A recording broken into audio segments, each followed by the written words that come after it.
Public Improvement Commission hearing of July 26, 2018.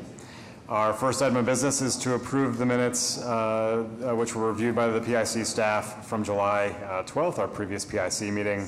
And our first item is the utility pole hearing, which is on a petition by Eversource Energy to relocate one utility pole on Stanwood Street in Dorchester, located on its southwesterly side at address number 109-115 northwest of Laredo Street.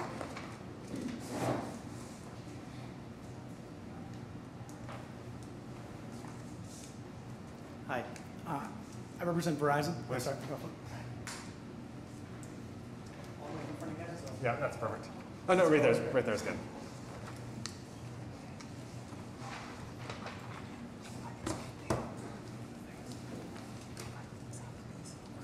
Please go ahead. Let me see, sorry.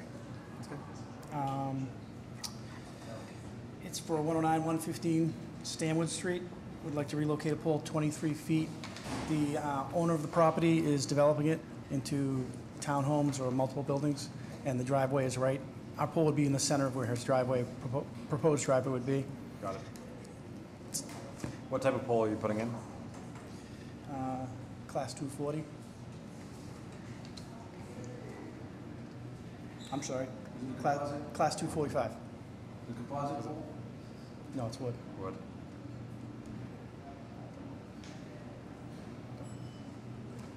All right, and this would obviously no longer conflict with the driveway? It's to not conflict with the driveway, Right. correct. Other questions or comments? Amy or Todd? Members of the public? The abutters, anything from 109 where the pole was going to go to? Notifications? I'm sorry. The only people who fed out of that pole are his addresses, his 109 to I'm 105. living in front of the new pole. From the, Pretend that my house is going to be in front of the new pole. Has the property owner been notified? it's on the opposite side of the street. Everything he's built, the houses are the ones he's building will be in. It's in front of his home. They're his homes. He owns both. He owns both, two sides. 109 and 115, he's Yes. moving it away from the driveway. Yeah. Thank you. All right. Other questions or comments? All right, I'll entertain a motion on this item. I'll make a motion to approve a petition by Eversource Energy to relocate one utility pole on Stanwood Street as read into the record by the chair. Second. All in favor? Aye. So moved. Thank you so much. Moving on to the public hearing. Thank you. Our first item is on a joint petition by Wind Development Company, Lend-Lease Clippership Wharf LLC, and the Boston Housing Authority for the abandonment of any and all rights to travel the public may have had within the private way portion of Clippership Lane in East Boston from Monsignor Albert A. Jacoby Road to its northwesterly terminus. This was new business on July 12, 2018, and this is as shown on a plan entitled City of Boston Public Works Department, Engineering Division, Abandonment Plan, Clippership Lane, Private Way, 125 and 133 Sumner Street, East Boston, one sheet, dated July 2018. Good morning. Good morning. Thank you for having us. First, I'd like to apologize for our last meeting where we weren't adequately prepared to do everything that you guys would have liked to have seen. So I apologize. I was away on vacation. My fault for not being there. And good to see you as well. So I'd like to spend, if it's okay with you, 1 or 2 minutes just going over the big project, because all of these requests that we put in are part of coordinating a master plan that's come together with the BPDA and the Housing Authority and Lend-Lease over the last couple of years. So they're all interrelated in many ways. The quick history is that this is just over a 1 acre site that has 20 family-sized affordable housing units on it. It's originally part of the Heritage Apartments, which is across Clippership Lane. A number of years ago, the Housing Authority got some federal money to fix up the Heritage Apartments, but didn't get enough to fix up this property, and it is in serious disrepair. So since they couldn't get any more federal money, they put it out for an RFP to see if a developer would redevelop it on their behalf. Wynn responded, and we won the RFP. And a key component of the RFP, and that cycles through everything that we're talking about today, is that there was a requirement that a new road be inserted into the project to extend Havre Street so that you could view all the way from 6 blocks down into East Boston out to the water. And that line of sight didn't exist in the existing property, and that was an important criteria for both the Housing Authority and the BPDA. Once you did that on that tight site, having to recreate 20 units so that everybody who was there could come back, it really meant in order to create sufficient market rate apartments to pay for the rebuilding of the affordable apartments, we had to do 2 buildings, one on one side of the new street and one on the other side.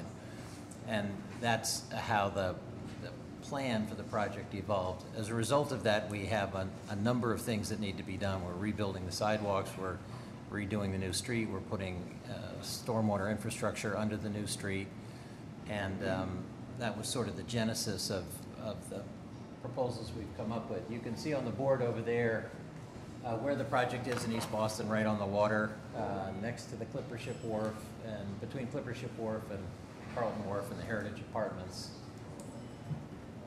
And the buildings we're proposing are in orange on that plan.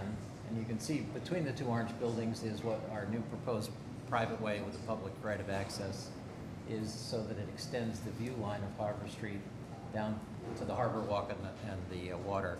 With the Clipper Ship Wharf project, phase 1 almost done, it's going to be an incredible, it already is an incredible spot down there, but it's going to get even more incredible as this work gets done. So that's really our site. Now if we blow up to the buildings, you can see we have 2 buildings. Here's some renderings of what they're going to look like. We have 2 buildings. One is a 22-unit affordable housing building, which is replacing the 20 units that are being demolished as part of the project.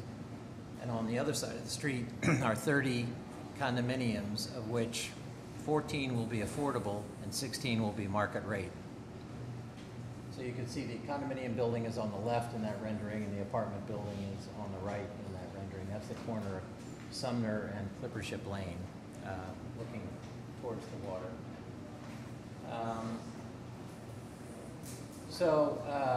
Excuse me. Yes. I know this is not part of the commission's purview, but are the outside facade for both buildings similar in terms of look, visual characteristics, and general feel? We have the architect Andrew Stebbins here from TAT. Would you like to respond to that? And the reason I'm asking that question, Yes. over the last decades, when BHA so rightfully so changes the housing stock to look so more palatable Yeah. with the fabric of the neighborhoods, Right. we want to make sure that these new buildings don't look like the prior historical BHA. Okay, so I hope there's not much of a distinction between your market rate buildings from the visuals and the rentals. That's Sure. all. Okay.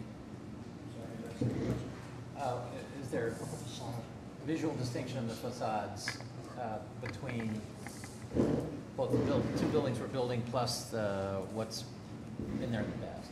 Yeah, so Andrew Stebbins from the architectural team. Yeah, so the existing buildings are quite different in they're 2-story townhouse style buildings, and so none of them are accessible at the moment. So the proposal has the rental building with accessible routes to the ground floors, additional four units there that have an accessible route, and the other building has a few more that are. I spoke too fast and you may not have understood what I'm asking you. Yep. The visual look from the outside, when the gentleman showed us the pictures, The facade. the outside facade, how does the building look? Okay. Just the outside look.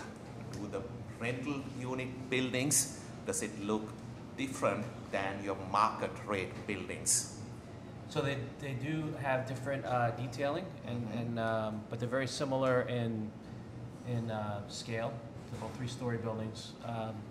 The rental building is being clad in a cement product called Nichiha, and the other one's being another cement product called Hardy Plank. So they're very similar. I would say that the rental building has a few commercial aspects to it, so I'd say it's a little more in fitting with retail storefronts that are along Sumner. So it is a little bit of different detailing because it has a retail component that fronts on Sumner Street, and then the community room off to the back. So they are differentiated from each other. I think you know what I'm Yeah. asking. So this is Dean Papadimitriou for the Boston Housing Authority, co-petitioner. And part of the requirement for this development is that the finishes would be very similar. And so inside and outside. Outside, the colors are different, but the finishes are going to be very similar. The rental building will also have a retail space on Sumner Street in order to kind of pull in that kind of retail neighborhood type of feeling to the project. But very different from traditional BHA housing of the time it was built. We want to improve, but, Yeah, yeah, but we exactly. don't want to propagate a class old distinction stu- yeah. between rental units, BHA and G. It's a market rate Absolutely. unit. Okay? I think from the outside, you wouldn't know anything but which are the rental units, which are the condominium Or units. if I ask the question, which I have no right to ask, No, like, that's would fine. you switch the two buildings? I think that you understand what Yeah, I'm yeah, trying to no, say, okay? nobody'd be able to tell, I Right. think is the point, yeah. So I'm going to quickly review the 5 applications we made, and then I'll let Bill Maher of Niche Engineering talk about it. But this is a good site plan. The first 2 items on our application are that oddly, Clippership Lane, right now, when it turns the corner, stays as the name Clippership Lane. Right. And in talking with Amy and Todd, we decided that was sort of confusing. Why don't we have the name be changed to Jacoby Road, which is in alignment with it. So the first 2 applications we're making are to do that. The next application is to get approval for our new private way, public right of access called Lisbon Street, which again we checked with Amy and Todd, and that name is available. And the history of that is just most of these streets in this area are names of European port cities, so we just try to pick another European port city system for that. That new private way has stormwater infrastructure underneath it. There was a question about whether that should be a public way or a private way. It was Amy Todd's view that because of the infrastructure that's underneath it wouldn't fit well as a public way, so we put a private way as a public right of access. On Sumner Street and Clippership Lane, we have to give a number of pedestrian easements in order to make sure there's adequate width, public right, adequate width for pedestrians and other uses. So we've crafted a public easement plan in order to create those widths that the DPA is looking for.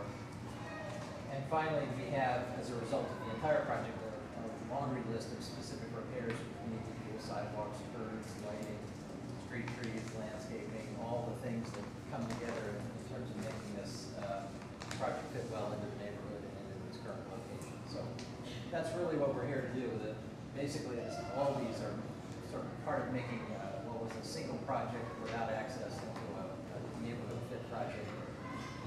Everybody has worked with. We have all of our BPDA approvals, unanimous approval from the IAGD. NEPA for a tiny project has had more permits than some bigger ones we've worked on, but everybody seems to be in alignment with it. So be happy to go through any questions and answer anything. Oh yeah, there's one ownership point which he was probably pointing out. That is, because of the financing structure, the housing authority will own the land underneath the apartment building, and Wynn will finance and own the building on top of the land. The condominium building has to be financed completely separately, so Wynn will own the land underneath the condominium building. And of course, the condominiums will be sold, so ultimately that will go to the condominium association of the buyers. And the roadway is whose? The roadway is going to be jointly owned by the condominium association and the apartment building. And we have an agreement that we arrived at with Boston Water and Sewer, a cross easement agreement, putting responsibility for the payment and maintenance of it on one entity, on each of the entities to be shared. So currently, that's Boston Housing Authority property, land. Currently, roadway. it's all BHA owned, and after this conveyances, there'll be half of it will be under a ground lease, and half will be owned by the condominium trust, and there'll be a cross easement over the street itself. So if it's open to public travel, say I get in an accident, Then the liability goes to the owners of the property.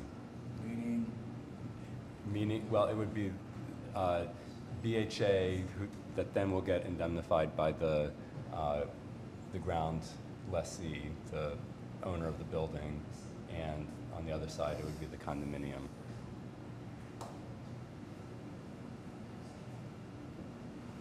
If I recall correctly, there's an additional project that's happening to the west of your site, where there's essentially some pedestrian access, which is going to go from Sumner down to the harbor. You guys have coordinated with the adjacent parcel to the west, and like all the things that are happening there. Yeah, Yes. we've been Great. working Yes. closely I with realize them that. all along and made a number of agreements with them having to do with window washing and other aspects that would be implicated by the law. One of the reasons I asked that specific question is from the last hearing that we had was, Captain McCormick, Boston Police, Boston Housing Police, and, response, roadway work. What did we follow up with? Did you follow up with Captain McCormick? I met with the captain 2 days ago, and primarily he was concerned about security cameras and security review of the site. We went over that. He's requested that we use tilt-cam zoom cameras at the street corners so that they can survey the area, and also to have our cameras linked to the Boston Police Department camera system so that they can watch it live. So we'll be doing that. We also met with the EMS people who were fine with the plan. I'd say that the two agencies we haven't heard back from, we submitted everything, but just haven't gotten a response. One is Boston Water and Sewer is still reviewing the plans. Bill Maher talked to them yesterday, and the other is the Parks Department, who again has all our plans, but we haven't heard back from them. So obviously willing to make any approvals contingent on their ultimate. That's good, but one of my concerns is if, there's future work that goes on there. Obviously, it's a private way, which that section is key to circulation in and around the area there. How are we gonna handle that notification to the city? If we wanted to work on that street. Yep, or close it? Yeah. Certainly happy to build anything into our agreements with the BTD or whoever else in the city, Public Works, whoever want to know about it, so that no work gets done without prior approval. Right. I mean, it's not only BTD, it's, Boston Public Works, Boston Police, EMS, Yeah. Fire. Yeah, Right?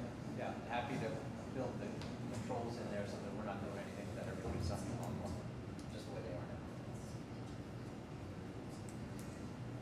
Amy, what are we waiting for from Boston Water and Sewer? What is this project waiting for from Boston Water? So I think that a lot of their stuff is wrapped up in the Boston Water site plan review. I think that their big issue was with that Lisbon Street and the notion of having a cross easement, which they had provided.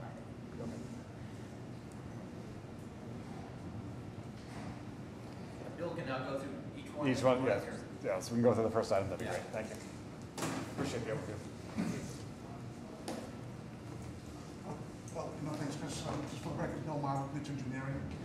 And for item number 1, it's about the abandonment of Clippership Lane. And as Chris described, Clippership Lane, public way on the easterly side of the site, comes to the intersection with Jacoby Road and a private way section of Clippership Lane. And after meeting with Todd and Amy several months ago, the idea was to abandon Clippership Lane in its current format, but then extend Jacoby Road from the intersection with Clippership Lane and public way and private way, and extend that all the way to the end of the roadway. So go from the cul-de-sac all the way to Carlton Wharf.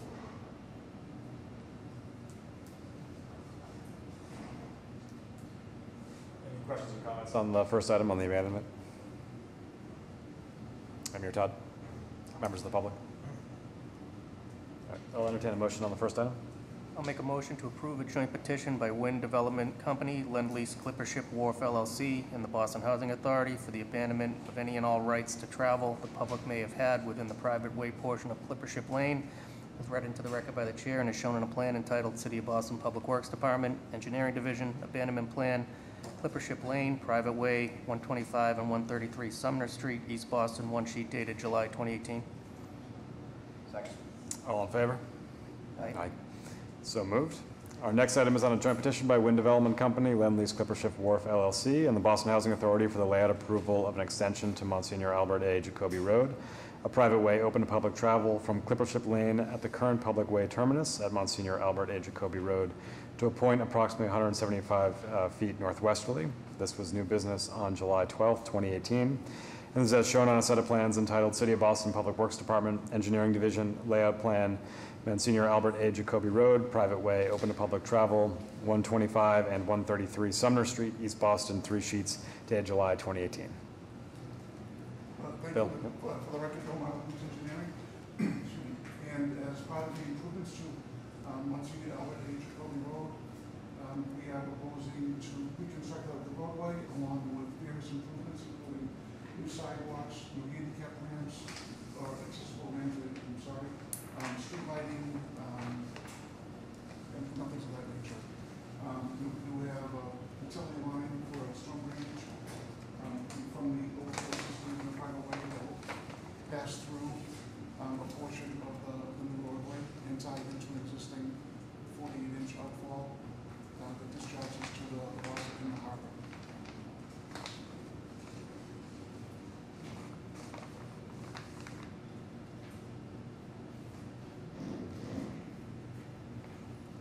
You would be able to consider accepting this private street back to a public street the way it is designed? I mean, this is kind of without construction because it was a private clipper ship lane and now it's a private.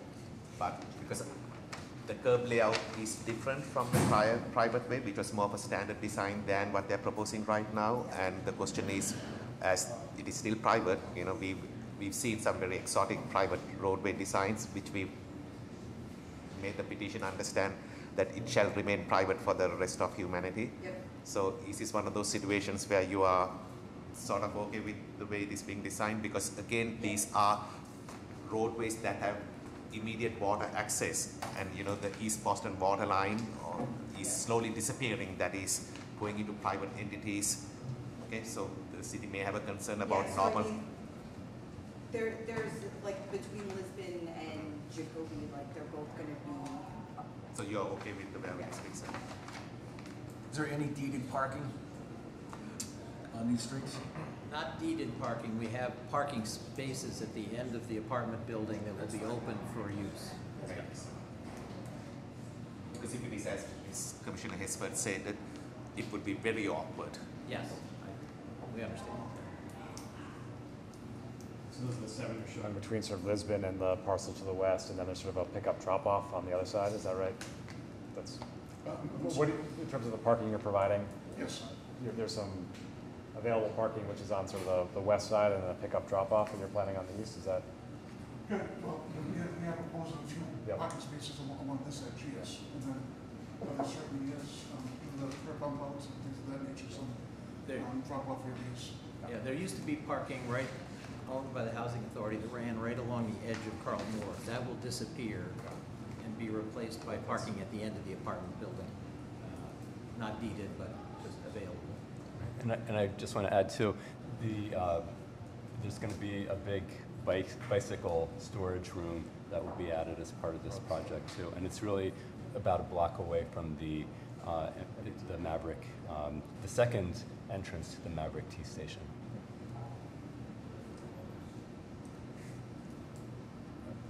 Other questions or comments on the layout approval? Amy or Todd? Members of the public? All right, I'll entertain a motion on the layout approval for the extension of Jacoby Road. I make a motion to approve the joint petition by Wind Development Company, Lend-Lease Clipper Ship Wharf LLC, and the Boston Housing Authority for the layout approval of an extension of Monsignor Albert A. Jacoby Road, is read into the record by the chair, and as shown in a set of plans entitled City of Boston Public Works Department, Engineering Division, Layout Plan, Monsignor Albert A. Jacoby Road, private way, open to public travel, 125, 133 Sumner Street, East Boston, 3 sheets dated July 2008. Second. All in favor? Aye. So moved. Our third item is on a joint petition by Wind Development Company and the Boston Housing Authority for the layout approval of a new private way open to public travel in East Boston, known as Lisbon Street, a private way open to public travel, from Sumner Street at Harp Street to the private way extension of Jacoby Road. This was new business on July 12, 2018. This is as shown on a set of plans entitled City of Boston Public Works Department, Engineering Division, Layout Plan, Lisbon Street, private way open to public travel, 125 and 133 Sumner Street, East Boston, 4 sheets dated July 2018. Again, for the record, Bill Mount, Engineering, and What I have here is the proposed subdivision plan along with the easement plan for the new Lisbon Street. As you can see, we're cutting it into two parcels, parcel 1 and parcel 2 for the two buildings, and then we have a 40-foot wide easements for the new roadway to be known as Lisbon Street. And as discussed earlier, the new roadway will run from the southerly direction from Sumner Street to Jacoby Road, and it'll be a one-way street from Jacoby Road to Sumner Street. Located within the proposed roadway is a subsurface infiltration system for compliance with not only Conservation Commission, but also with Boston Water and Sewer, permitting. As part of this improvement for the roadway, we have new sidewalks, curbing, street lights, street trees, and so forth, as well as additional drainage. What we are proposing to do because of the hill in the roadway, approximately 1/3 of the way down from Sumner Street. We've got a couple of catch basins at this end that we are tying into the infiltration system at the other end before it outfalls to the existing 48-inch storm drain line to the Boston Harbor. The infiltration system, it is to be maintained by who? By the two owners of the property, and there is a agreement between the two for that. In the odd chance that it doesn't get maintained to the degree it needs to be maintained, and if the infiltration system should fail, is there a consequence to the stormwater management system? If the infiltration system doesn't work, then what happens? Well, between the two parties here, it would just be. Let's assume it doesn't work. It won't be the first time where the private sector didn't do what needs to be done. So I'm just concerned about the overflow from a private street that's going to now sheet flow or something onto the city street. Yeah. Okay, and if it should happen, is the drainage system adequate on Sumner Street to handle it? Yes. So could we say that we contact the Boston Housing Authority if issues like this occur? Yeah, because it is you. The maintenance agreement, Amy, is it with the leasee or with BHA? So it's going to be with all of the property owners. The agreement will travel with the owner of the property. So if it's sold, but we'll list BHA, then BHA will have a separate indemnification from the people that they put on the ground lease. So one is sold, and they'll be on the lease, and whoever that owner is going forward will always be responsible. BHA will be named and be further indemnified through a separate agreement against who they give their ground lease to. So the primary contact should be the ground lessee, the BHA that does own the underlying land. Yeah, because at the end of the day, if we are unable to find the fourth sale, some years down the street, BHA at least for the. As far as the street name signs, they're all going to be designated private ways, correct? Yes. We're not using BTD standard signs. Yes. Yep. Thank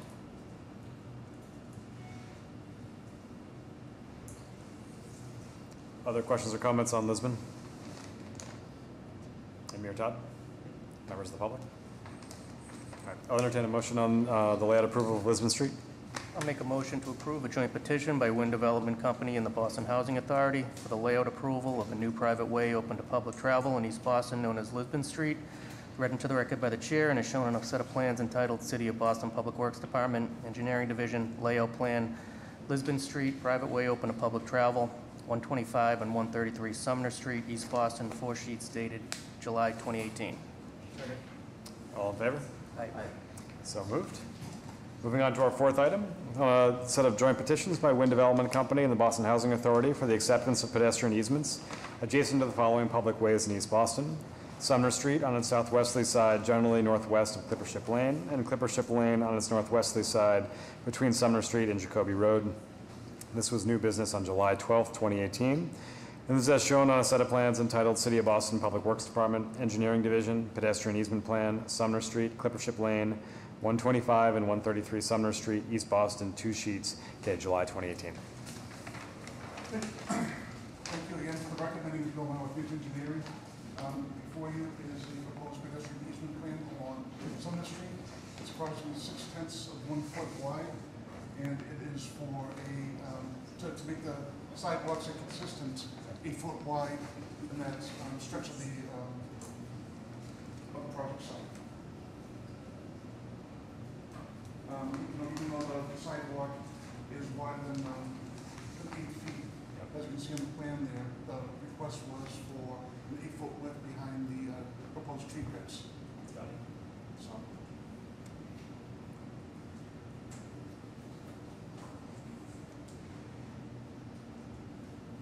And on Clippership Lane, we are proposing a 1-foot wide pedestrian easement to make a consistent 5-foot wide sidewalk from Sumner Street up to Monsignor Jacoby Road.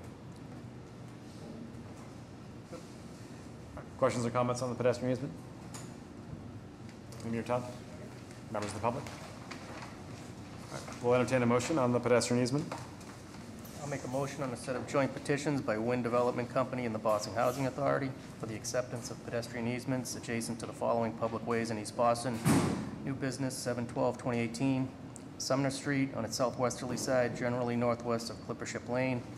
Clippership Lane on its northwesterly side between Sumner Street and Jacoby Road, as shown in a set of plans entitled City of Boston Public Works Department, Engineering Division.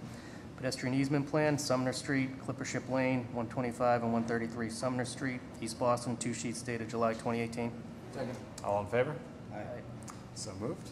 Moving on to our 5th item, on a joint petition by Wind Development Company and the Boston Housing Authority for the making of specific repairs within the following public ways in East Boston, consisting of curb realignment, sidewalk and pedestrian ramp reconstruction, as well as new and relocated street lighting infrastructure, storm drain infrastructure, bike racks, street trees, landscaping, and irrigation infrastructure. The locations are Sumner Street on its southwesterly side at addresses number 125 and 133, from Clippership Lane to a point northwest of Lisbon Street, and Clippership Lane on its northwesterly side between Sumner Street and Jacoby Road. This was new business on July 12, 2018, and this is as shown on a set of plans entitled City of Boston Public Works Department, Engineering Division, Specific Repairs Plan, Sumner Street, Clippership Lane, 125 and 133, Sumner Street, East Boston, 5 sheets, dated July 2018. Bill? Thank you. Again, my name is Bill Morrow, Bridge Engineering, and before you is the proposed specific repairs of Sumner Street.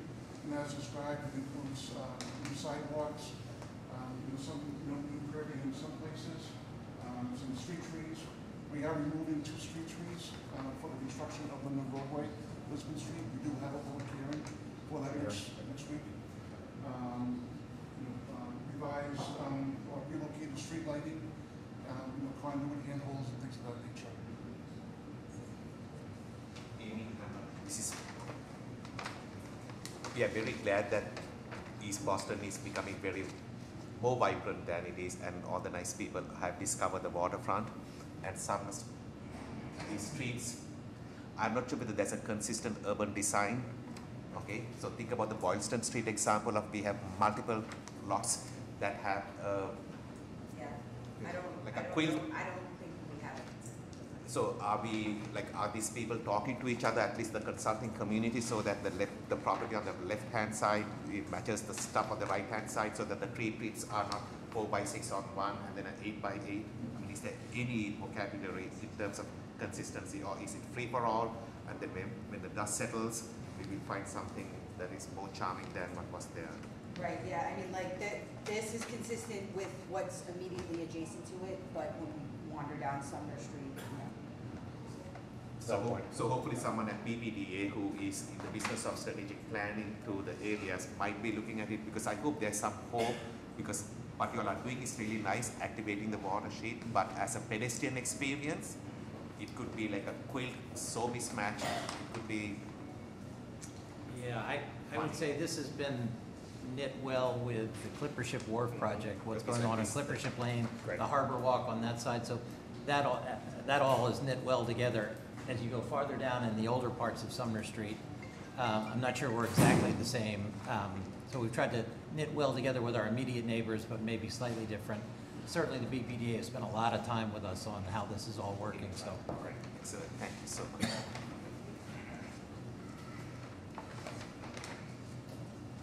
And on Clippership Lane, we have proposed the same type of improvements, new sidewalks, street trees, curbing, street lighting, and a couple of utility relocations for hydrants, things of that nature.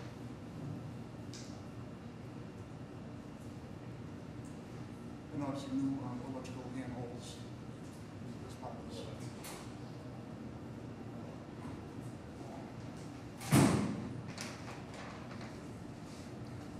Questions or comments on the specific repair plan? Mayor Todd? Members of the public? All right, I'll entertain a motion on the specific repair plan. I'll make Make a a motion. motion to approve the joint petition by Wind Development Company and the Boston Housing Authority for the making of specific repairs in the following public ways in East Boston, consisting of curb realignment, sidewalk, pedestrian ramp reconstruction, as well as new and relocated street lighting infrastructure, storm drain infrastructure, bike racks, street trees, landscaping, and irrigation infrastructure. All is read into the record by the chair and is shown on a set of plans entitled City of Boston Public Works Department Engineering Division Specific Repairs Plan, Sumner Street, Clippership Lane, 125, 133, Sumner Street, East Boston, 5 sheets dated July 2018. Second. All in favor? Aye. So moved. Thank you so much. Thank you very much. Work on the project. Moving on to our sixth item, on a joint petition by Bullfinch WPB1 Owner LLC and the Boston Planning and Development Authority and the City of Boston Police Department for the widening, relocation, and extension of the existing right-of-way lines of Bowker Street, a public way in Boston proper. From Hawkins Street to Sudbury Street, this was new business on July 12th, 2018. And this is as shown on a plan entitled City of Boston Public Works Department Engineering Division, widening, relocation, and extension, Bowker Street, Public Way, Boston proper, one sheet dated June 7th, 2018.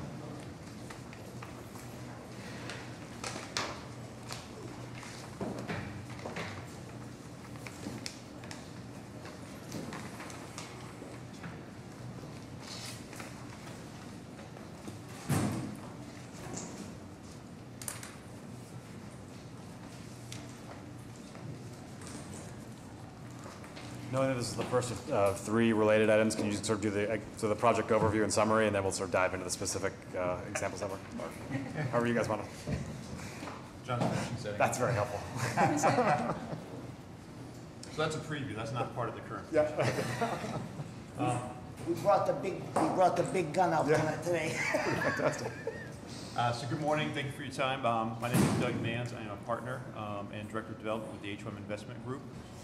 I'm here today with Dino DeFranzo, who is our consultant, John Hurley, who is with HYM, and Eileen Brophy with the BPDA. So the first action is actually a co-petition between ourselves, BPDA, and Boston Police Department. So again, we've been before you a couple weeks ago, and actually been before you even earlier than that, about a year ago. This really deals with the area of Bowker Green, as we call it, which is a mid-block connection between Sudbury Street and down to Bowker. We're doing some major improvements on that. We're actually creating a small park and creating a new ADA accessible pathway that goes from Sudbury Street down to Bowker Street. As part of this, the land is currently owned by the BPDA. BPDA is granting an easement to the City of Boston, and then this is going to become part of the public right-of-way. So Bowker Street will be extended, and this is the public right-of-way, and that's the subject of the first thing. We've also have done some updates in terms of that we have shifted the emergency generator that Boston Police Department has in this area, a dumpster, and then we're also adding in a new bench as well per the request. And the Boston Police Department also has 2 flagpoles that will be put back in, so they are part of the previous action too as well. That's kind of the focus of the first one.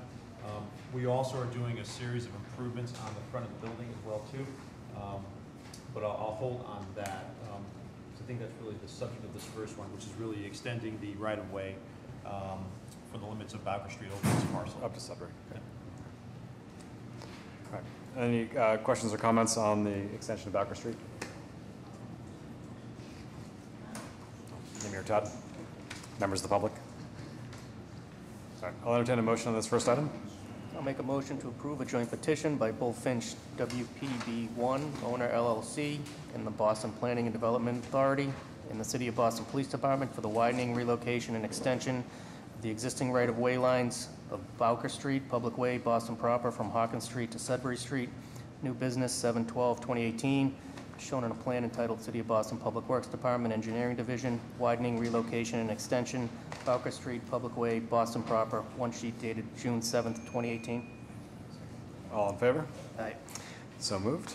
Our next item, number 7, is on a joint petition by Bullfinch WPB1 Owner LLC, the Boston Planning and Development Authority, and the City of Boston Police Department for the making of specific repairs within the following public ways in Boston proper, consisting of curb realignment, roadway, sidewalk, and pedestrian ramp reconstruction, as well as new and relocated specialty pavement, street trees, street lighting infrastructure, storm drain infrastructure, private utility infrastructure, accent lighting, driveway curb cuts, and landscaping, including stairs and flagpoles. The streets are Sudbury Street on both sides, generally between Congress Street and Bullfinch Place, Bowker Street between Hawkins Street and Sudbury Street, Hawkins Street generally at Bowker Street. This was new business on July 12th, 2018, and this is shown on a set of plans entitled City of Boston Public Works Department, Engineering Division, Specific Repair Plan, Sudbury Street, Bowker Street, 100 Sudbury Street, Boston proper, 3 sheets dated June 7th, 2018. Good morning again. Doug Manns, Director of Development and Partner with the HYM Investment Group. I'm joined here again by Dino DeFranzo, our consultant, John Hurley from the HYM Investment Group, and I, Eileen Brophy, from the BPDA. Again, so this is an update of a specific repair petition or plan that you guys have seen before. Really covers 3 key categories. First is we have converted a retail space to a condominium entrance, and so we have now a new double door entrance to that condo entrance versus the single space, single door entry that was previously there. We also had some minor shifts in the street tree locations and near the front just to accommodate that new location, just to kind of align it better. So that's kind of one area. The second area we already kind of talked about, which is really in the Bowker Green area. Again, the new location for the shifted location of the BPD generator, as well as the dumpster, and some other minor shifts there. Also, some ramp locations were shifted around per the request of Todd, and he's reviewed and approved those. So that's some minor updates in that area. The last, which is actually farther up, we have some new street trees that have been shifted slightly. We also had a request to change some existing street tree pits from 4x4s to 4x6s, and so those were also updated on this plan as well.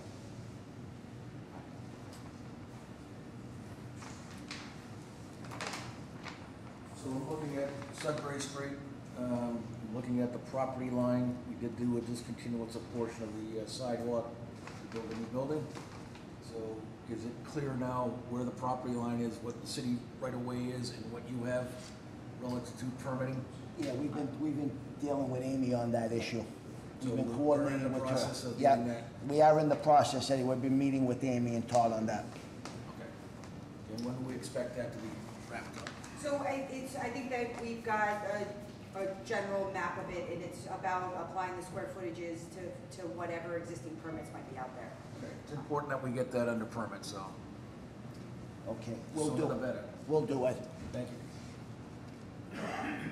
For the entrance, which is sort of up Sudbury Street, closer to Cambridge Street, that has either a colored concrete or scored concrete. Have we had a conversation with the Mayor's Office of Persons with Disabilities about what that'll actually look Yes. like? Good. Yes. Great.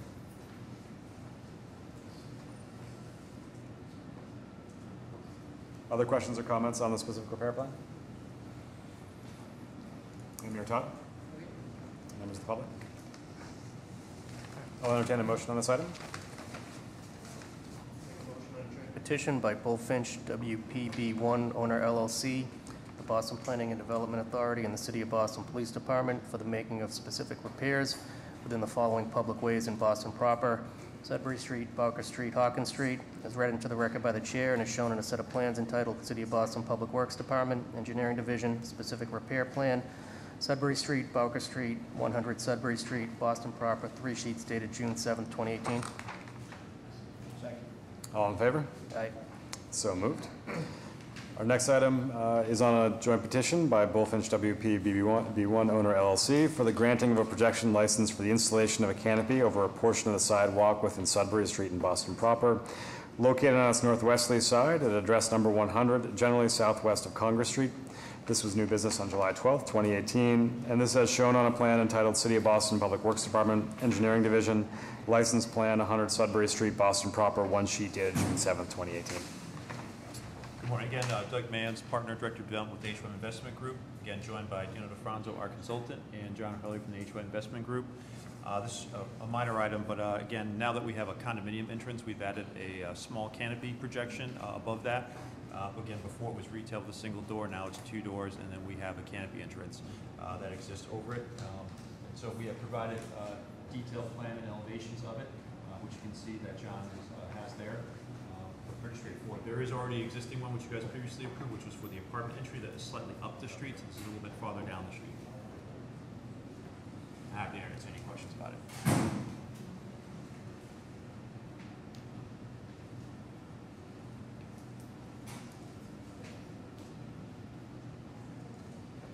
Questions or comments on the projection license? From your top? Members of the public? All right, I'll entertain a motion on the projection license. I'll make a motion to approve the petition by Bullfinch WPD 1 owner LLC for granting a projection license for the installation of a canopy over a portion of the sidewalk within Sudbury Street, Boston proper, as read into the record by the shown, as read into the record by the chair, and as shown in a plan entitled City of Boston Public Works Department, Engineering Division, License Plan 100 Sudbury Street, Boston proper, one sheet dated June 7, 2018. Second? All in favor? Aye. So moved. Thank you so much. Thank you very much. Thank you. Thank you. Thank you. Have a good day. Moving on to our 9th item for the public hearing on a petition by DIV Sumner Street LLC for the making of specific repairs within Sumner Street, East Boston, located on a southwesterly side at address number 99, generally between London Street and Liverpool Street, and consisting of curb, sidewalk, and pedestrian ramp reconstruction, as well as new and relocated specialty pavement, street trees, irrigation infrastructure, bike racks, and driveway curb cuts. This was new business on July 12th, 2018, and this is as shown on a plan entitled City of Boston Public Works Department, Engineering Division, Specific Repair Plan, 99 Sumner Street, East Boston, one sheet dated June 12th, 2018.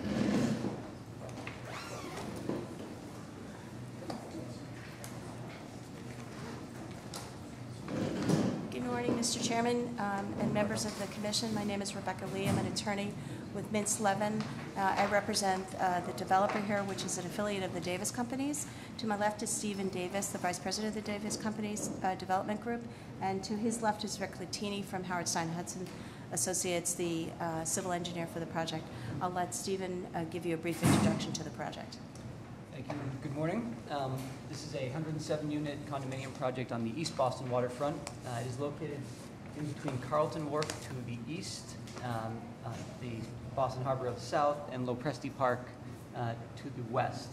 To the north is Summer Street, and to the east again is London Street Extension, which is a private way with public access.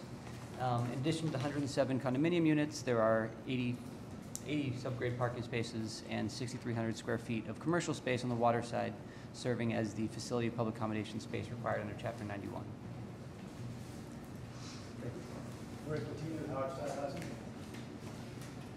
You can go through the specific repairs requested today. So starting from the east, we are actually widening the private driveway over there to 18 feet today. We're widening it to 20 feet. This was based on conversations with the Boston Fire Department for the site emergency access. We're also building accessible curb ramps. We're reconstructing the reciprocal ramp to the east, as well as adding a detectable warning to the ramp to the north. We're also closing 2 driveways on Summer Street, as the garage entry will be off the private way and discussed during the BPDA process. For the furnishing green-screen zone, we have about a 4-foot wide strip of permeable pavers. We have about 3 bike racks on the northeast side of the building. We also have some on the private way that aren't shown on this plan. We are also providing 4 street trees. We're going to irrigate those, so we have an irrigation line for the building.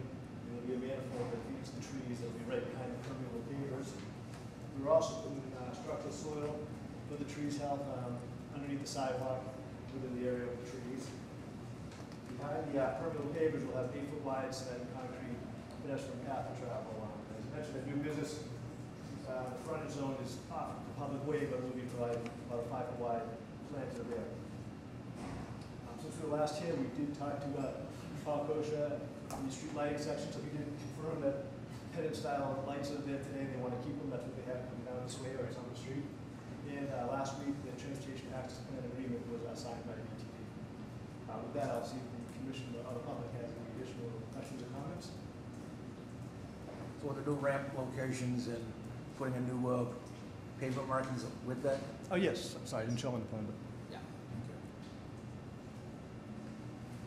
CMP's in, right? I don't know if it's been approved, but we've developed one with the contractor, so. Well, I have. If you haven't seen it, let me know. I can get it over to you very quickly, so. You got it.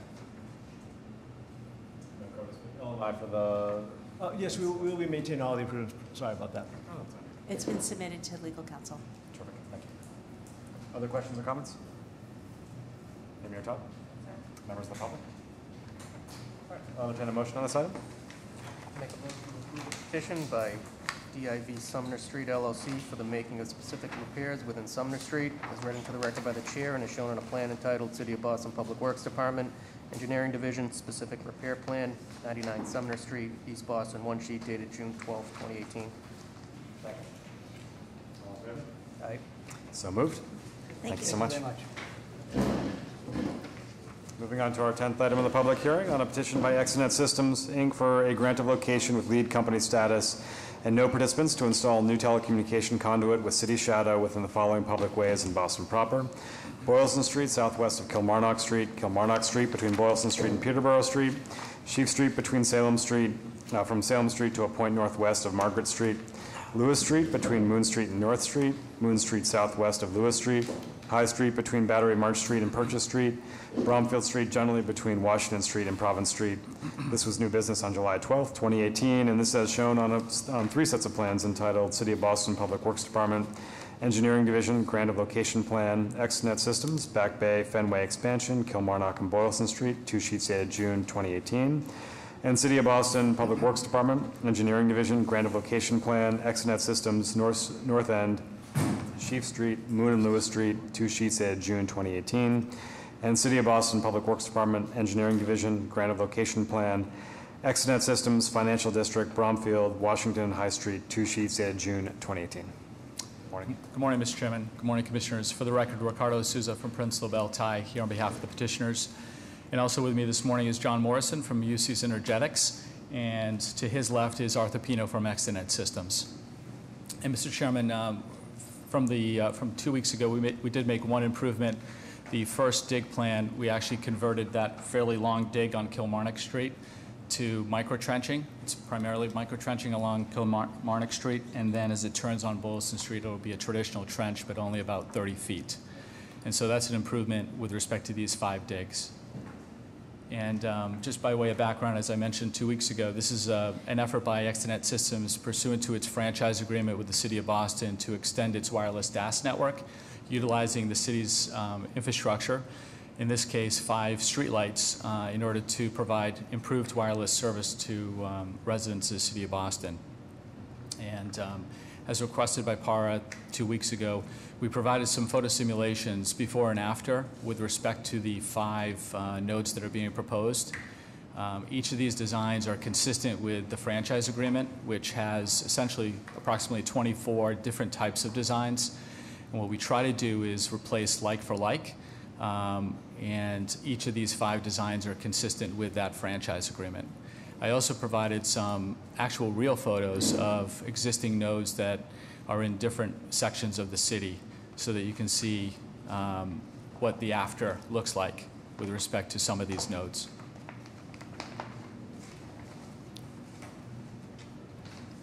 Truly appreciate providing these pictures. Of course, Para.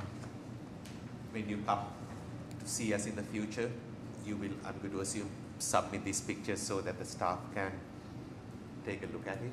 Yes, we would be happy to do that. I, for one, appreciate your understanding of our concerns to recognize the sensitivity. It's a balance which we are trying, and hoping that you will continue to evolve your products so that it meets your needs as much as the city's needs.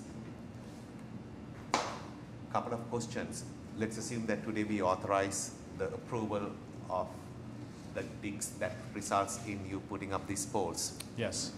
And after some time, whether it is 1 week or 1 year, if the city needs to adjust that pole for whatever the reason, city, okay, where it needs to move or relocate it, who bears that expense? Of moving the pole? Moving the pole or making the pole disappear because I have another need that competes, and when the city has that need, your needs, hopefully you will recognize, is, I'm not sure what's a nice way of saying it, but the city's needs first, okay? And I'll give an example. If the location needs a traffic signal, the traffic signal, the X marks the spot goes for the traffic signal, not the street light that may have been there. So Understood. under those scenarios, this is not for private development purposes, this is for the city's purposes. So in that scenario, who takes the burden of relocating that pole? I'll take the cost of that, Para. Yeah. No. And just mechanically. It's not voluntarily. No. I just want to find out what is the right answer. Under the license agreement, Para, under the license agreement, for example, if the pole was hit, it would be our burden to actually replace that pole at our cost. That's a scenario. If the city wanted to simply remove that vertical element and convert it to some other type of vertical element that we could not utilize for purposes of our DAS, then the city would essentially terminate that node pursuant to the franchise agreement, and that node would essentially go away and be taken off the spreadsheet. We would no longer pay to utilize that structure. We would hopefully find another one, and we would have to go through the same process to move that antenna node to that other location. Example, Friend Street, and I have a few photographs on Friend Street within the West End, the Bullfinch Triangle. Okay, Bullfinch Triangle. You have 3 of your lights, 3 poles. All 3 look different. I don't want to go there. Okay, but we want to rebuild Friend Street, and we want to have a consistent look. So some of your pole locations might not be consistent with where we want to put the new lights. Right. So in the very near future, I will have to reach out to someone in your team to make your poles disappear after we are back. Yep. Hopefully there can be a conversation between us, okay, so that you can reinstall your assets in a place that is mutually convenient at a timeline that is in our favor. I just need to clarify something, is when we put these poles in these locations, they're put there based off of what the RF configuration and coverage is needed for that location. So to just move something completely to a different location would have to be a conversation we would have to have.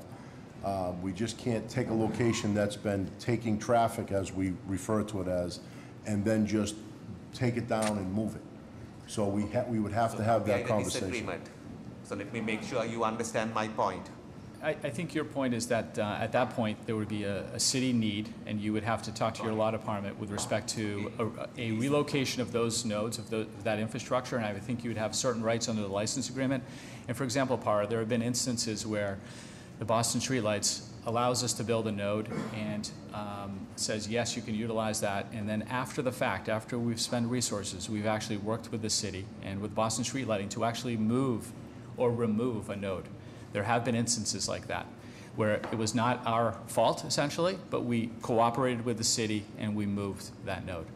And so I think that's what you're talking about, is a redevelopment of an area for a city purpose, and I think we would be very open to that kind of discussion. Because at that point, the city, as much as we truly appreciate what you are doing in your business model, your traffic is not going to be a concern to the city in terms of the city needing that spot.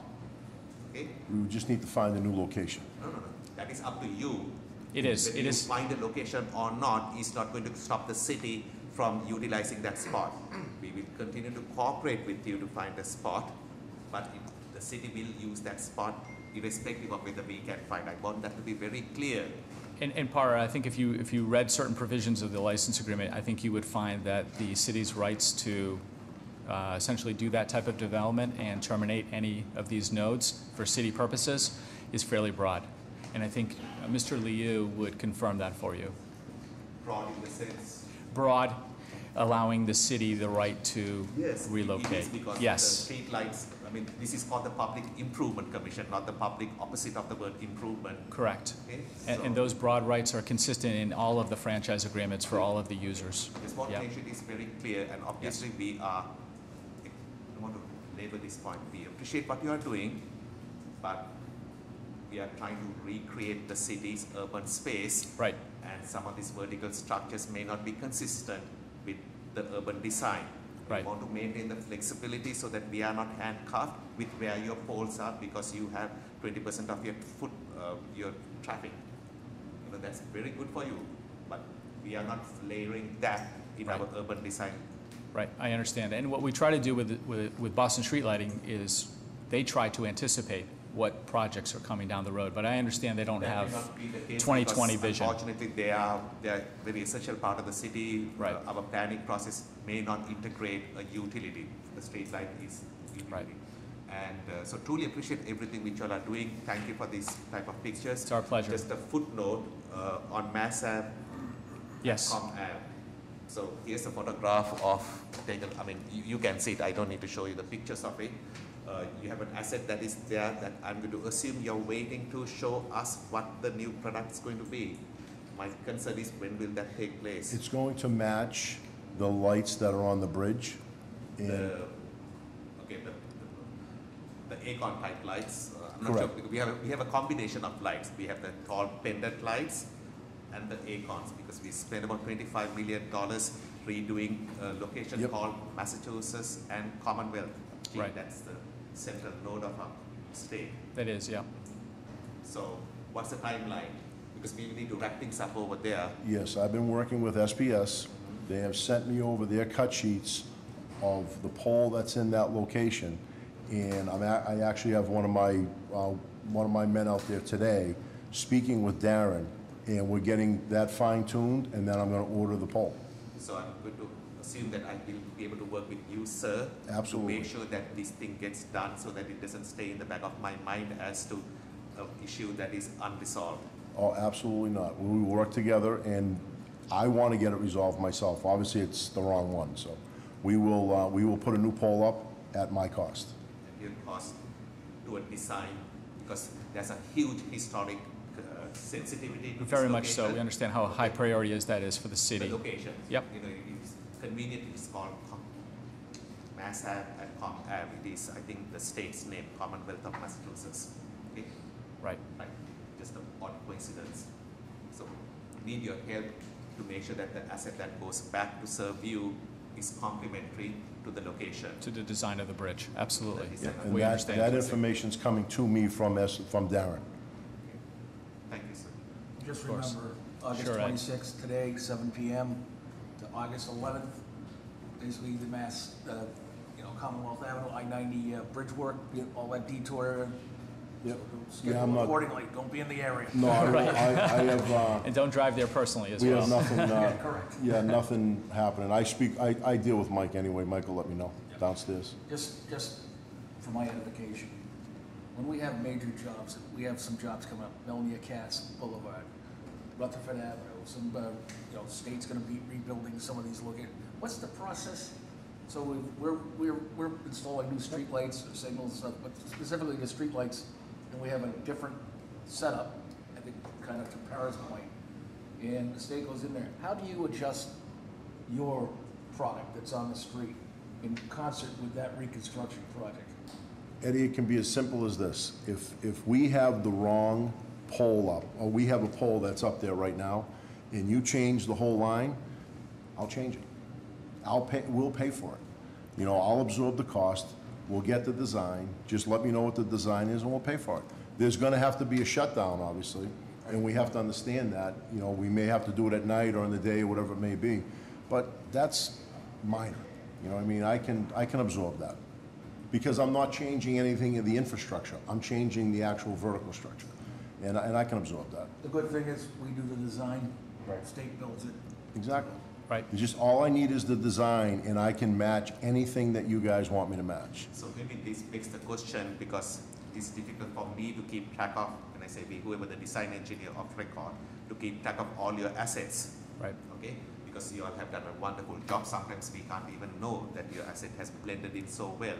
So if that little detail hasn't been caught in the plans, we have a situation where the contractor thinks it is one, they'll take down your pole, and that's when you get to know. That's the first time that the project is even aware that one of our standard light poles have gone DAS, different. right, Okay. yeah. So because with the explosion or the infusion of your assets, this will become an issue. So Rick, can we draft something into the city, letting them know that I will change assets when need be? Is that you want? It's going to get done because Yeah. Right. a contract is going to come, take a backhoe, take your asset out. That's okay. And at which point that might be the first time you get to know that your asset has been taken out. Which Just, seen it from both I apologize, just, not just to go take the pole down, is that what you're not doing? Just, we need to communicate with There's that. an element of coordination that we need to do as Yeah. these Yeah. projects go forward. Typically, the just- contractor Yeah, works for the please. state. They don't work for us. Right. That is the point which Commissioner Hesford is trying to Yeah. convey. If the contractor was at least working for the city, we have a little bit more control. Yeah, my information's on all the poles, so we'll work with it. And typically, we get at least some advance notice Yeah. from those contractors, Hopefully and then they we will be will, sensitive. Yeah. and we will work expediently to make sure that gets done manage quickly. your asset because Correct. before your asset becomes a casualty Yeah, for construction. very much so. And we're out in the Especially- street all the time. I think we know, we sort of have advance notice of projects, even state projects that are taking place in the city. Couple questions on the dig. I assume that we asked whether anybody wanted to participate and put conduit in as well, and there were no takers, or were there takers? There were no takers, Okay, that's on any of correct. the projects? That's correct. And there was no available city shadow that could be used? Not that we're aware of, no. Right. And then, this is less on the dig. In some examples, you are showing essentially the canister, and some examples you're showing what is sort of more, like that thin sort of whipped version of the antenna. Why canisters in some place? Why the thinner version in others? On the images that you provided. Sure, it depends on the carrier. Okay. But it. with respect to the cabinet, it really goes to the community outreach part. Yep, and what they prefer. Right. Got it. All through Exhibit X, but the actual sort of antenna, it really depends on what the carrier's needs. Correct, Got it. that's right. Okay. Other questions or comments on this item? Amir Todd? Members of the public? All right, entertain a motion on number 10. I'll make a motion to approve the petition by Exonet Systems, Inc. for the grant of location with lead company status and no participants, shock, to install telecommunication conduit with city shadow within the following public ways as read into the record by the chair and as shown on a set of 3 sets of plans entitled City of Boston Public Works Department Engineering Division Grant of Location Plan, Exonet System, Back Bay Fenway's expansion, 2 sheets dated 2018 in the City of Boston Public Works Department Street, 2 sheets dated June 2018 at City of Boston Public Works Department Engineering Division, Grant of Location Plan, Exonet System, Financial District, 2 sheets dated 2018. Second? All in favor? Aye. So moved. Thank you, Mr. Chairman. Thank you, Commissioners. Thank you.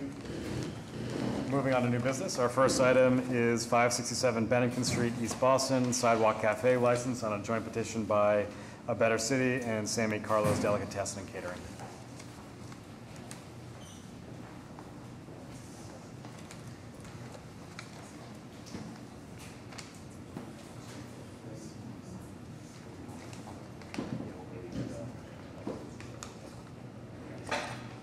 Hello.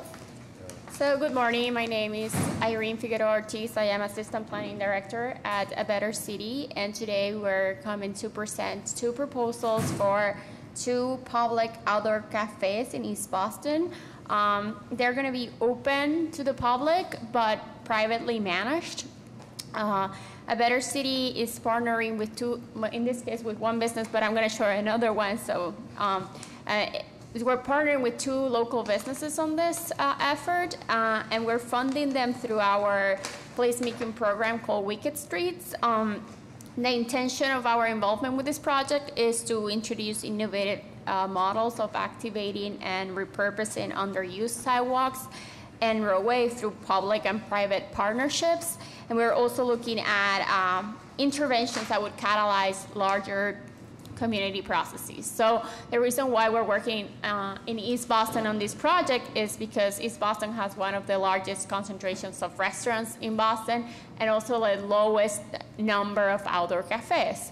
So we're hoping that this project will do a couple of things, but one of them is to lead by example and show other businesses that this is possible in the community, and this is a good thing to get behind, but also present outdoor cafes as both mechanisms for business development, but also as public amenities. So it doesn't have to be one thing or the other one, but it can serve businesses and also residents that might not be eating at the restaurants. So we're going to present the first one of them. Good morning, John. Thank you. Good morning, John Schmidt with Ditch Engineering. As described, the proponent here is Carlos Market in A Better City. This public sidewalk cafe is along Bennington Street, and it will consist of 6 tables, 12 seats, 2 of which are accessible under 2 umbrellas. It will be defined by planter boxes as indicated on the plan, and we are maintaining a minimum of 10.3 square foot of clearance. It's a very wide sidewalk. Sidewalk's approximately about 20 feet wide. We're using about half of it, leaving 10 feet for clearance. In addition to that, we also have some public signs describing the proponents, the sponsors. So should there be questions during operations, users will know where to go. So where is that sign will be installed? The sign is proposed. It's going to be attached to what? Planter. Private property? The planters. Planters. The planters, yes. It'll be tied to the planters, which are part of the defining the cafe. And is the project, I know it's a co-petition by A Better City. The restaurant owners, obviously they better have signed Yeah, petition? so this is essentially open public seating, and these entities will help us maintain essentially the open public seating. But Sammy Carlos, the contestant, has signed the petition, obviously. Yes. They are just not Yeah, actually, the proponent is here. Oh, my apologies. No, it's okay, sir. I wasn't sure. It is your petition, sir. You are the vehicle through which A Better City is trying to make this a better city. Oh, for the love of God. And I like the fact that the executive director, a young Rick Domino, grew up on North Street. And we know why this place got. Thank you, Good to sir. see him giving back. Thank you for. He tries. I should recall, but the sort of maintenance of the planters and the winter plan, can we walk through what those are for this parcel? Yeah, I mean, the intention is to remove all of the furniture during winter. We haven't talked about maintenance of the planters during season. I assume that, maybe Steve can speak about that. I would plan on removing them, only because that clearing the snow. Absolutely. You know what it's like. I don't want anything to go around, and you need that spot to just put, to remove this, so they will be removed. Got it. Okay, great. It'll be all ADA compliant. Perfect. Tables. So there's sort of a winter storage plan, this would come back out in the spring? Correct. Great.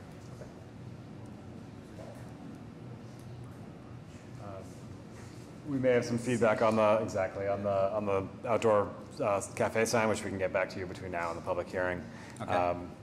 It's very creative. We just wanted to think about the right way of presenting the sort of constellation of logos and the clarity around the sign. It's a nice partnership between the city and you, and you. And I'm missing. Other questions or comments?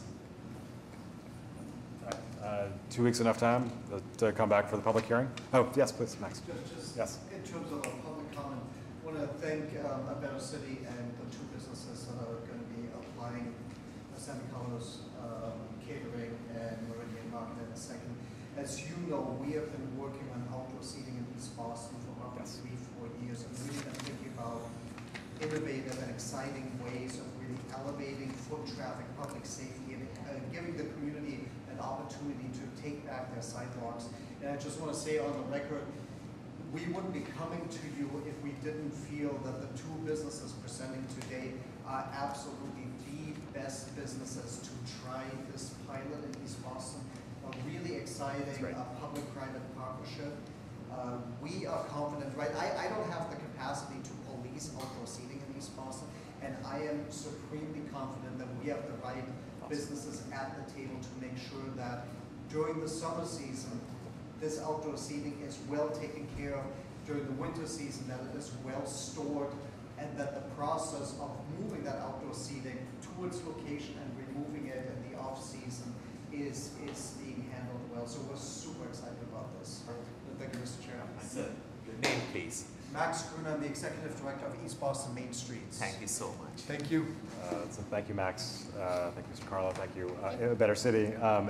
With that in mind, we can see you on August 9th for this one, and we'll move on to the next item of new business, which Max referenced, which is Meridian Street at London Street, East Boston, a sidewalk cafe license on a joint petition by A Better City and Meridian Food Market.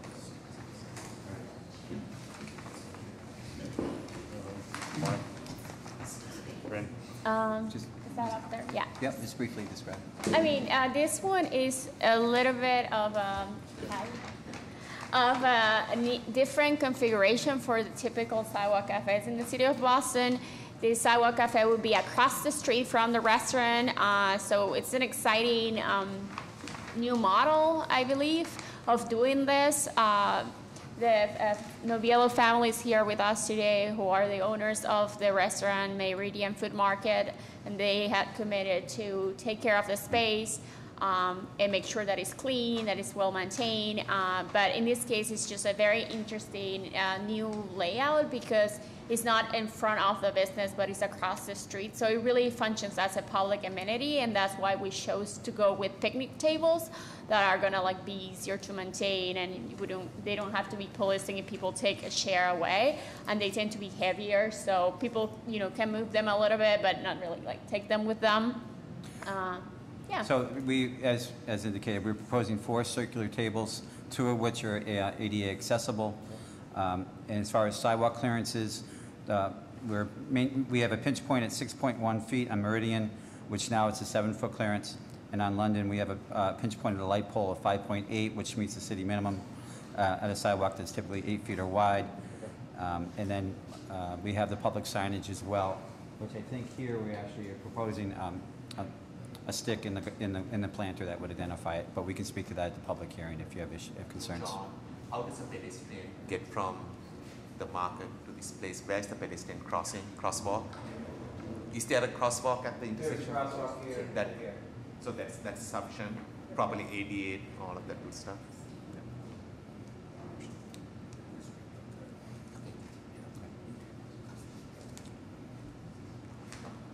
Other questions or comments on this? Max, anything you want to add? I just feel obliged for Max Gruner, Executive Director of East Boston Main Streets, and I come here for lunch, so I need to speak. One of us do. And again, right, it's slightly different from the other proposal. This is across the street, but again, what excites us about this is this sense of partnership or ownership, where a business will say, yes, we understand that this is public seating, but we also understand that this is an extension of what our clientele is going to benefit from. So we're going to, adopt the what I call the pocket park, the area. We're going to plant. We're going to keep it clean. And again, Meridian Food Market, as many of you know, we've been around for 100 years. I mean, just the best partners you could imagine in East Boston. Again, there's no. Right. So no doubt in my mind that if this is a viable way of thinking about outdoor seating, then this is the partner to have at the table to make it work. So very, very excited and really appreciate your consideration of this. I appreciate your strong support of both. One thing we should think about for the public hearing, but we don't have to overthink this, but how we want to evaluate the impact of both these locations. Are they good for your business? Are they good for your business? Are they animating street life in East Boston Main Streets in general? So if you can just spend a little bit of time thinking about that, that'd be great when we talk about the public hearing. Thank you. All right, see you guys on August 9th for the public hearing. Does that work? All right, see you in 2 weeks. Thank you. Thanks. Moving on to our next item of new business, 450 Summer Street, South Boston, specific repairs, projection license on a set of joint petitions by OH NBH Owner LLC and the Massachusetts Port Authority.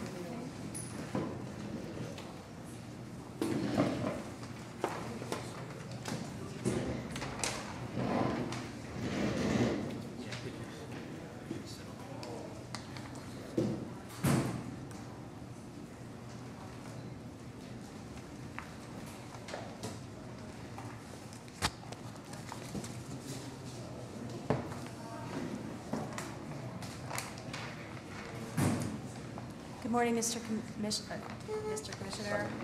Commissioner, and members of the board. My name is Rebecca Lee from Mintz Levin. I'm here representing the proponent, Div Sumner LLC, an affiliate of the Davis Companies.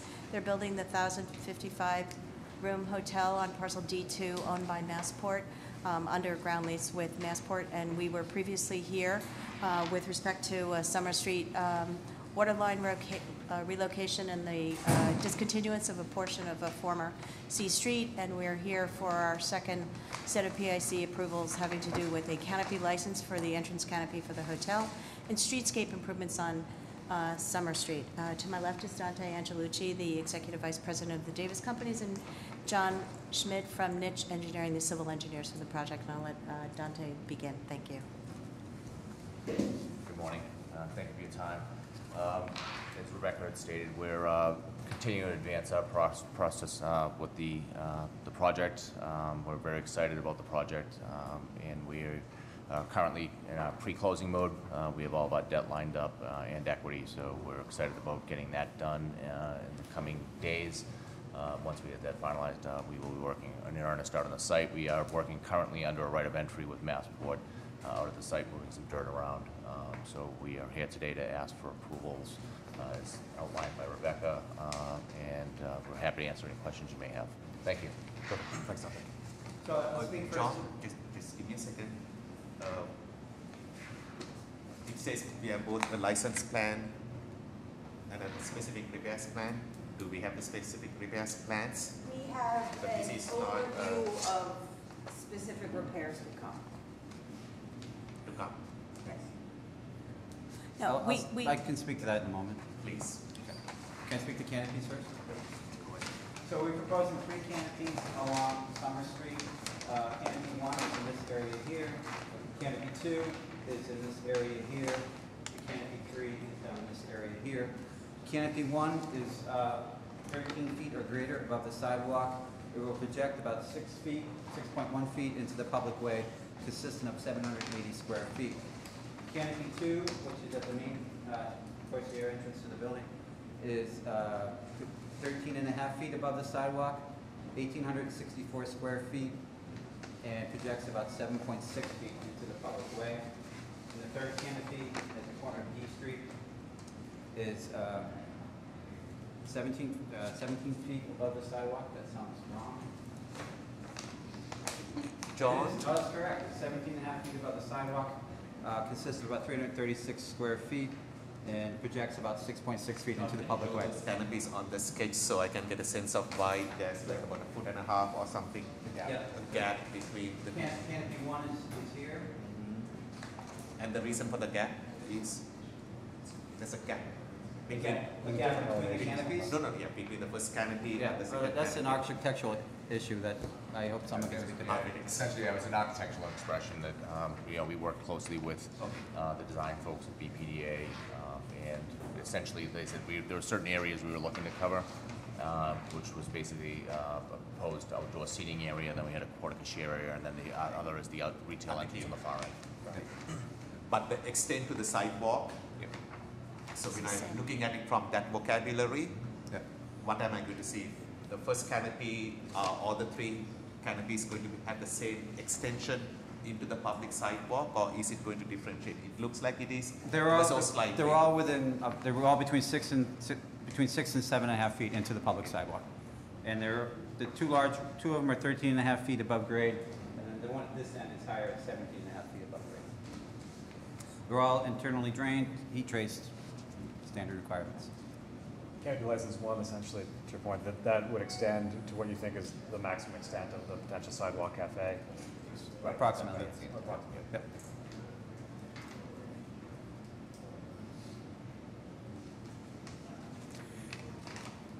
Any questions or comments on projection licenses? I'll speak to the specific repairs.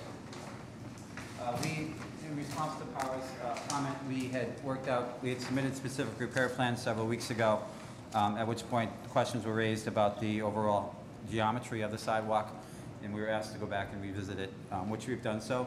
So what I'm proposing today, or describing today, is the geometry that's presented to you, and why we believe it's appropriate and proper for this this use. Looking to the complete street guidelines, this project would fall as a downtown commercial. The complete street guidelines require a bike path of 5 feet. This proposal provides a bike lane of 5.5 to 8 feet. The complete street guidelines require a traveled way of 11 feet. This proposal proposes a traveled way of 11 feet. The complete street guidelines require a turning lane of 10 feet. This plan indicates a turning lane of 10 feet. The complete street guidelines recommend a sidewalk of 12 feet wide. We are proposing a sidewalk between 8.6 feet to 13 feet wide because of the geometry of the site and the roadway. Granted, when the cafe is permitted, when we come back and permit the cafe in the future, that 13 feet will be shrunk to about 7 feet for a limited distance. And then we have the planting zone where the complete street guidelines ask for a planting zone of 6 feet. We have a planting zone of 4.4 feet. So generally, it's in substantial compliance with the guidelines. It also addresses many of the city's initiatives, including the addition of street trees in an area that there are none. I appreciate your work, John, team, on particularly on the D Street side. We've been able to expand the sidewalk, which has been a request from the Persons with Disabilities, added the cycle track, all of which is obviously things which we were very interested in, and we're glad that that's reflected in this plan.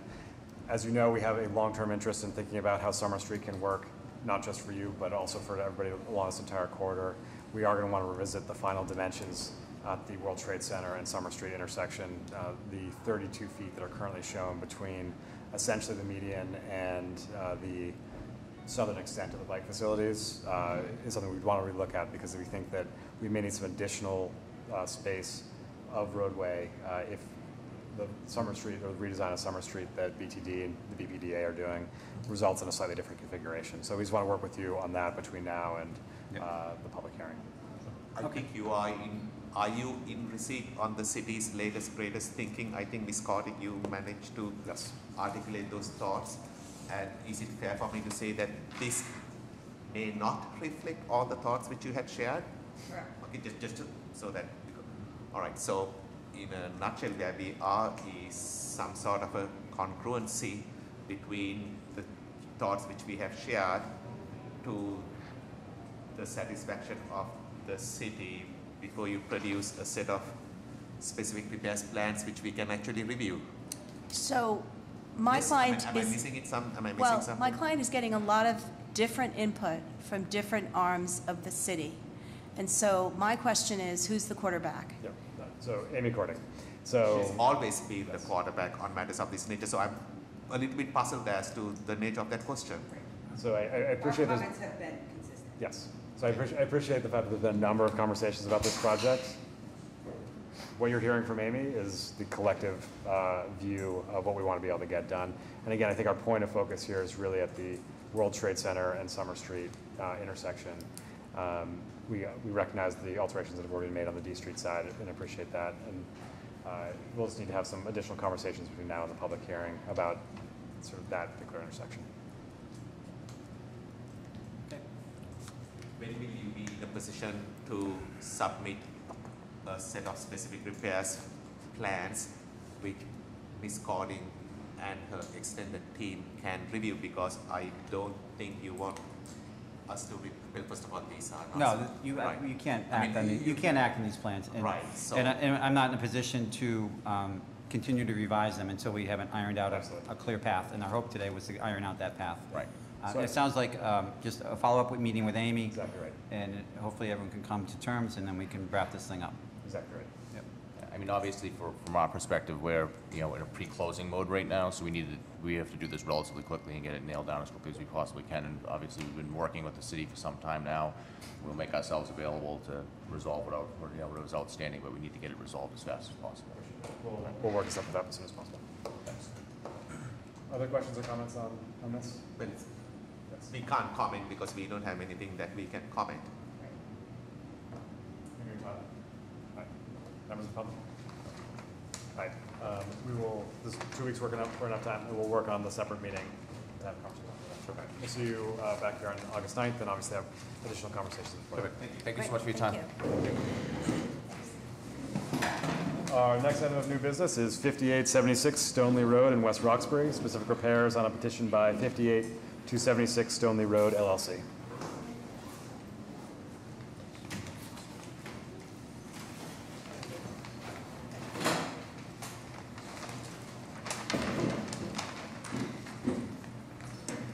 Good morning.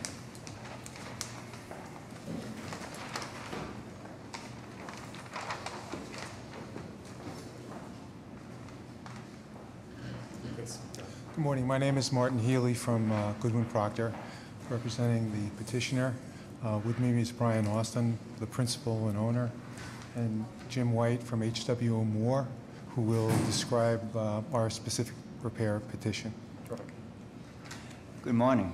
Morning. The proposed project includes the construction of a housing project, 28 housing units with 23 parking spaces in the basement area. Along with that development, we'd like to improve the sidewalk in front of the building site. We're proposing to install approximately 120 feet of granite curbing with a 7-foot cement concrete walk. Presently, there's no sidewalk in that area. We're also proposing to install granite curbing and approximately 140 linear feet of bituminous concrete sidewalk on the opposite side of the road, leading down to an existing sidewalk.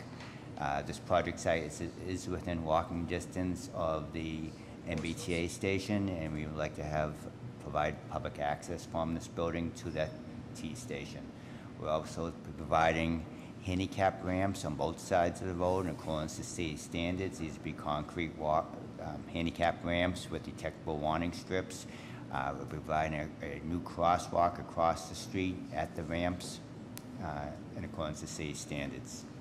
Can I ask you a really stupid question, and I apologize for not knowing exactly where this spot is. Is this anywhere close to where the Roach brothers are? No. This is across from the MBTA maintenance facility. Bus maintenance in Forest Hills. Forest Hills. Oh, we have. Okay, thank you so much. Yep. It's 1 block off from Washington Street. That's West Roxbury. No, I'm sorry, this is JP. Yes, to make it plain. Yeah. Sorry. What's the municipality of? Something. That's right. There is a new project right across from Roach Brothers. Right. Yeah, we are trying to fix a similar situation, giving better access to the T station, and for a moment I was mixed up. So my bad. Is there a community neighborhood association or any sort of public outreach to attest to their concurrence to doing this project? Can you, sir, add any thoughts on that front? I can comment on that. Brian Austin, one of the owners, we worked extensively with SNA, Stony Brook Neighborhood Association, and after many months, we formulated this solution. So, are you able to say that the neighborhood is in support of what you are proposing? Yes, they definitely are. Because did you go through large project review or small project review through BPD? Small project review. But they're definitely in support. In support of. Thank you. So the Stony Brook Neighborhood Association received a slow street grant. This is one of the communities. Yes. So obviously the sidewalk work and the crosswalks is part of that initiative? Correct. And they're happy with that? Very much so. So it's small project review, construction management plan. When are we starting construction here? We're waiting for this process to make its way, and right now we have an at-risk permit to do our foundation work, which we've begun, and we're waiting for this to. So do you have a construction management plan into my office for the work? I believe we do. Double check. I don't want it positive, but I would. So, when you temporary construction driveways, how we're gonna build this, foundations, erection, basically facades, all that stuff. Yes. Needs to be clearly identified and approved by the Boston Transportation Department. Correct.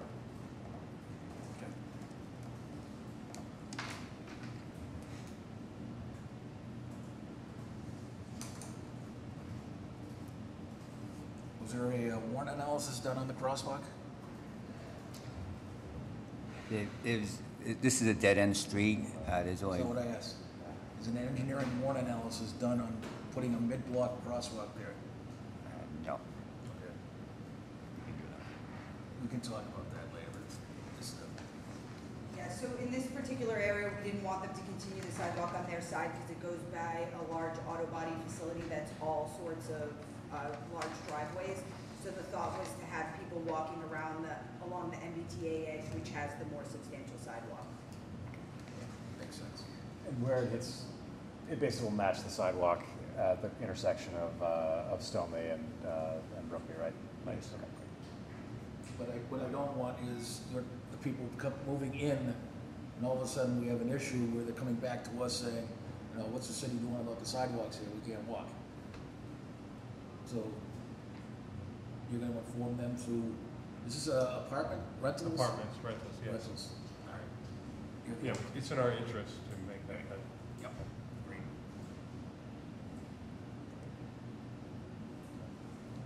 Other questions or comments on this? Any talk? Members of the public?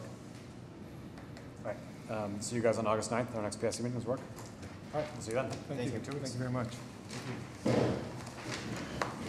Our final item of new business is Washington Street and Market Street in Brighton, specific repairs on a petition by Brighton Main Streets.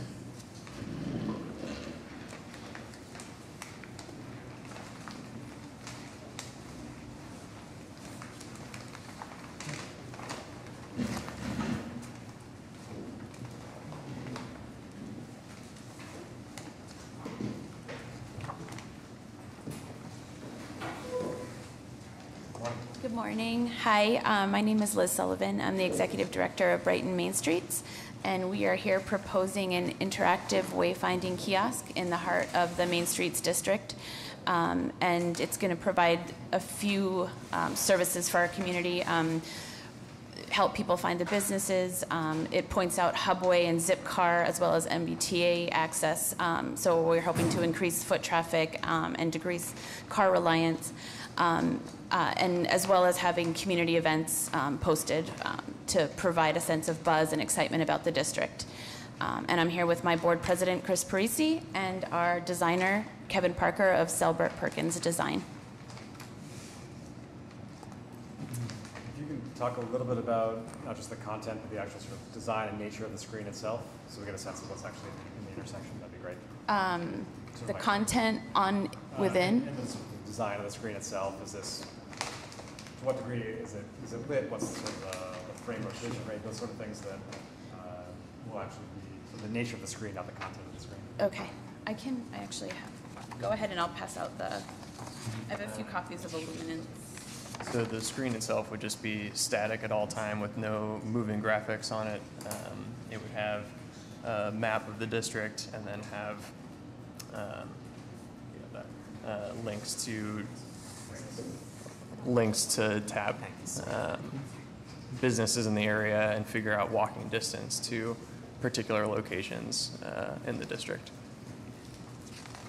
And it would be a 32-inch diagonal screen. They would be touch activated. I'm sorry, so there's electronics involved with your sign? So it's a physical kiosk structure. Power coming from where? Coming from an Eversource line underneath the kiosk. So the things that are needed to support yours, you need juice from somewhere. Eversource may be, I'm just exaggerating, but to make a point, if they're half a mile downstream, is there would be more digging involved for the sidewalks and through their main road to get to your juice? I mean, to get your location. Have you given that thought? Because sometimes we approve signs without juice and signs with electricity, and then the ones with electricity tend to become a more cluster, awkward situation. So how much effort have you given towards where Eversource might be having their power to understand the disruptions? Have you had a chance to do that? Yeah, we've spoken with Eversource and an engineer there about where the line runs, and it runs directly underneath the kiosk. So it wouldn't be a matter of having to dig up the street to access. So there's a manhole, they're going to get a service connection from a manhole on the island? The manhole is directly next to the island. So you have electronics to enhance the effectiveness of your sign? It would power the screen itself, the touch screen, and the screen would have too much power to be able to be serviced by a solar panel mounted at the top that would be sufficiently sized to power it, so they would get power directly from that line. This is an awesome project, just want to. And this is petitioned by the Brighton Main Streets, which is sort of part of the city. We're an independent nonprofit, but we get a lot of our funding from the city. Is there anything awkward about putting a city logo on your thing? I think we have space for the funders logo, so I think a City of Boston logo could also go, yeah. You're part of it. If you, it's in Brighton, right? Part of Boston, so you can absolutely cover it. I'm just trying to be not funny. Just give some consideration to the great partnership which we continue to have. Absolutely. So obviously, we have a meeting scheduled. One of the concerns is placing this at a traffic island with a high pedestrian volume and vehicular traffic. We have a woman killed here about 2 years ago in the crosswalk there, distracted the driver and stuff. So it is a concern, and hopefully you can work something out. I believe the meeting's next Wednesday. Is it correct? Yeah, August 1st. So we're going to have to see the orientation, what we're going to do, and obviously distracted driving and pedestrians is a major concern of the city and the administration, as I'm sure Brighton Main Streets. So look forward to it. Again, very silly comments. The orientation of your screen, you have given some consideration of how the sun goes above and below, whether it is backlit so we can see. I'm sure that's a design detail which you all are so good at it. Yep, the screen enclosure itself would be an anti-glare surface so that it wouldn't pick up too much sunlight that you wouldn't be able to see it. See, good. And the information that is on the screen, I missed. What type of information is going to be there? Is there going to be advertising on the screen? No advertising aside from free community events and a business directory listing, if you consider that advertising, but they won't be paying, no one will be paying us to put their content. Free McDonald's, no. So there's no private advertising? Correct. And the complete control of the contents within that screen is through the main streets? Yes. So if for some reason someone sees something that is not appropriate, they can yes. and seek your And we attention. provided a feedback loop on the kiosk itself so that someone knows if they are not sure who to contact about the content, they have the contact information right at their fingertips. Is there value to having a BTA bus stop information or transit information? Or absolutely. anything? I mean, that's what we've been doing a lot in so the you are locations. We integrating. have the Zipcar, Hubway, and T stops listed. It's not a real-time like arrival, but it shows where the stop is. Yes, and which lines. Yeah. Is there a wireless connection? I assume it's a wireless connection, right? So hypothetically, you could work with a transit screen or some other provider of real-time bus information. Yeah, it's a closed system. It's not connected in real time. It's not a live feed. It's like static screens that were designed by a designer. Is there any utility in bringing fiber to this in case you would like to wire it with real traffic in the future? So another way of what Ms. Cording is asking, when you get your juice connection, try and find out whether you can get a telecommunications connection also to your asset. If that doesn't make things awkward, okay? Look into that. While you're digging. While you're opening it up, that's the best time. Absolutely. Yeah, as a part of talking to the utilities that are affected in the area, Verizon was already planning to come out on site to survey it. So when they're doing that, we can talk to them about connecting it. Get into their manhole, so when you need their stuff, they will charge you an arm and a leg to pick it up.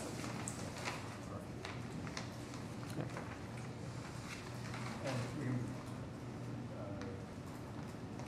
like the refresh rate, like how quickly these screens sort of fade in and fade out, that the content you're putting on the actual digital display?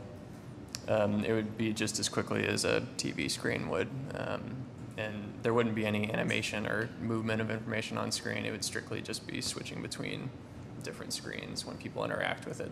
So. And by no means an expert, there are my sense is there's some potential advantages of doing things like fading in and fading out as opposed to sort of more of a flicker.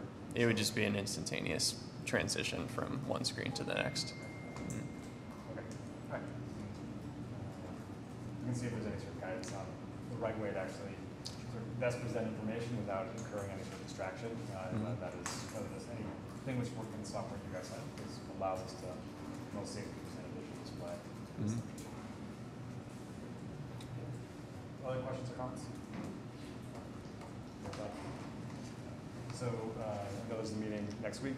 So one meeting next week, and you guys are getting an agenda for August 9th. Does that work for you? See you on August 9th. Thank you. Thank you so much.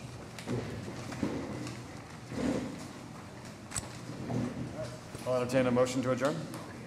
Make a motion to adjourn? All in favor? Aye. So moved.